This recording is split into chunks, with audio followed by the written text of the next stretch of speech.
How to fix Doordash app not working. Let's get started. Solution 1. Update the app to its latest version. For that, launch your Play Store or App Store. Now at the very top, you're gonna see the search box. Over there, type in the app name Doordash and then search for it. With that, app will appear. After app appears, at the right corner of it, you're gonna see the option of open or update. If you find the option of update over here, just click on it and update the app to its latest version. Then you can check whether your problem has been solved or not. Solution 2. Clear cache for the app. For that, launch your settings. Now scroll down, navigate to the option of General, head over to the option of iPhone storage. Make sure you have enough storage in your device. If not, you can delete the unused apps.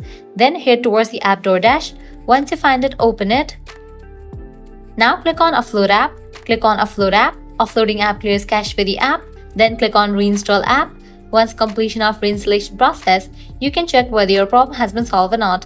If these two solutions doesn't work for you, what you have to do is completely delete this app from your device and reinstall it. For that, go ahead and click on the option of Delete app. Once you click on the option of Delete app, you'll get the pop-up. Click on Delete for the confirmation. The app will be deleted. Then you can close this. Launch your Play Store or App Store, search for the app Doordash. After app appears, install it. By following these solutions, your problem will be fixed.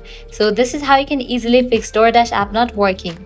At the end, if you guys find this video helpful, don't forget to like, share and subscribe to our channel. Thanks for watching.